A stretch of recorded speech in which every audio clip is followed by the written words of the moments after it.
La pollution atmosphérique, c'est l'une des préoccupations majeures de notre société. Contrairement à ce que l'on pourrait croire, ce n'est pas à l'extérieur mais à l'intérieur de nos maisons que le constat est plus inquiétant. L'air y est 10 fois plus pollué qu'à l'extérieur.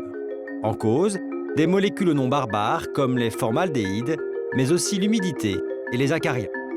Dans le pavillon de Rosario, ça ne se voit pas, mais la pollution est bien là. Son fils a d'ailleurs développé une allergie. Je fais souvent le ménage et tout ça, sauf que bon, quelquefois, il y a des choses qu'on ne sait pas. À la demande de son médecin, elle reçoit Christbel Speyer, une conseillère médicale venue inspecter son environnement intérieur. Donc, c'est Nawel qui a des petits soucis. Oui. Nawel, il nous a fait une petite crise d'asthme le 14 septembre dernier. Ouais. Et puis le lendemain, je l'ai emmené chez le pédiatre. Diagnostic, le petit garçon est allergique aux acariens. Notre conseillère médicale va inspecter la maison. On va faire le tour. Hein. Je crois que les questions, après, on se les posera au fur et à mesure. Près d'un Français sur 5 souffre d'allergies liées à la pollution de l'air intérieur. Cette pollution peut être biologique, comme les acariens ou l'humidité, mais aussi chimique, comme avec les produits ménagers, l'encens ou les bougies odorantes. Certains meubles en bois aggloméré libèrent des molécules allergènes, les formaldéhydes. Vous allez voir comment on peut tenter de s'en débarrasser. Chez Rosario, la conseillère médicale est à la recherche des acariens. C'est dans les matelas qu'on en trouve le plus. Je vais ouvrir un peu pour avoir un peu.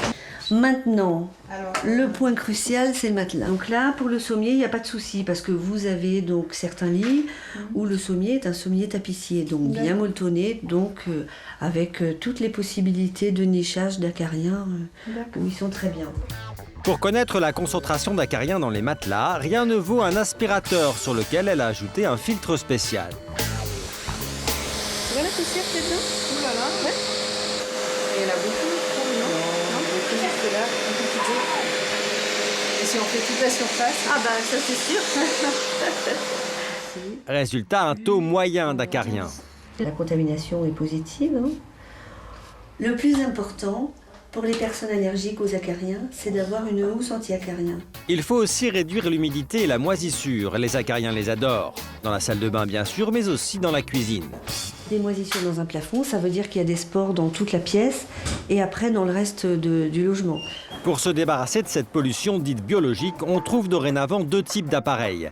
Marianne les vend depuis des années. Il y a d'abord le purificateur d'air, dont le principe est très simple. Donc ils vont piéger simplement les molécules ou les particules qui se promènent dans l'air. Les moisissures ou autres particules plus grosses vont être piégées. Leur prix entre 50 et 200 €.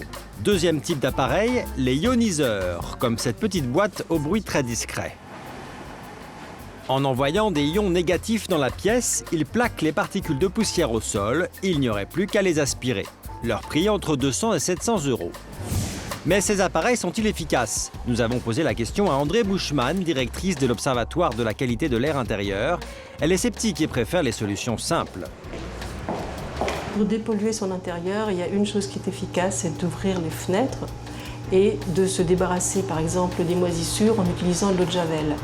Tout le reste, toutes les machines, ça va vous coûter cher et ce n'est pas forcément très efficace, au contraire. Autre source de pollution à la maison, la pollution d'origine chimique, notamment le formaldéhyde. Au laboratoire d'hygiène de la ville de Paris, on présente à André les résultats obtenus dans un logement. Ce formaldéhyde est connu comme un produit très irritant pour les voies respiratoires. Dont les sources sont nombreuses. Alors c'est les sources sont très moquettes, nombreuses. Voilà, colle de moquette, peinture, matériaux d'ameublement, notamment tout ce qui est bois aggloméré. Tout ceci entraîne une émission de formaldéhyde.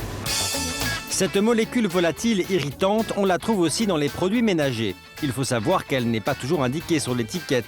Notre conseillère médicale recommande de peu utiliser ces produits et prône une mesure radicale, éviter les aérosols. Déjà, il faudrait arriver à éliminer ce type de produit d'entretien. Hein, voilà. D'abord, c'est très très rarement nécessaire. On peut tout à fait faire son ménage sans ça. Ou alors trouver des alternatives beaucoup plus naturelles et beaucoup moins chargées en produits chimiques. En fait, on pourrait très bien vivre avec 2 ou 3 produits ménagers et pas plus dans un logement. Hein. Il faut faire juste attention à une chose, c'est à ne pas surdoser les produits, surtout pas. Voire même, 1 fois sur 2, ne pas mettre de produits, utiliser de l'eau très chaude, c'est très bien. Et surtout, ne pas mélanger non plus 2 produits d'entretien ensemble. Ouais, ça, ouais. en général, on ne le fait Le pas. javel mais avec voilà. autre chose. Voilà, tout à fait. Pour éviter tout risque supplémentaire d'allergie, Rosario va devoir faire le ménage dans son placard. Éliminer en particulier les produits ménagers trop parfumés. Certains industriels utilisent pour cela des substances chimiques qui polluent davantage encore l'air intérieur. Pour lutter contre le formaldéhyde, on peut trouver des plantes dépolluantes qui connaissent un grand succès en jardinerie. Le directeur de ce magasin, Bruno Gancel, en vend plus d'une vingtaine de sortes. Autour de nous, ici, il y a la néphrolépice, ce qu'on appelle cette fougère-là, qui est une plante qui a un développement assez limité. Donc, c'est des plantes qui peuvent être mises notamment dans un séjour. C'est le cas, par exemple, également de l'areca. Cette plante verte, qui s'appelle l'anthurium, a la particularité d'être notamment très active sur l'ammoniac, qui est un produit qu'on retrouve généralement dans les produits d'entretien, utilisés dans la cuisine pour faire la vaisselle. Donc cette plante a vraiment sa place dans cette pièce. Attention, ces plantes rajoutent de l'humidité dans un appartement, il ne faut donc pas en abuser. C'est pourtant devenu un vrai business. Mathieu Lehanner est designer, il a eu l'idée d'utiliser les propriétés des plantes pour réaliser un purificateur d'air à l'air très futuriste. Donc pour bien comprendre, l'air que nous respirons actuellement est un air pollué. Cet air-là, avec le système de ventilateur, est attiré et aspiré pour rentrer à travers l'objet, donc il rentre à travers les petits trous qui sont ici. Il va traverser la plante, toute cette partie-là. Il va passer finalement, il va traverser au niveau de la terre et des racines avant de ressortir directement par la grille qui est devant.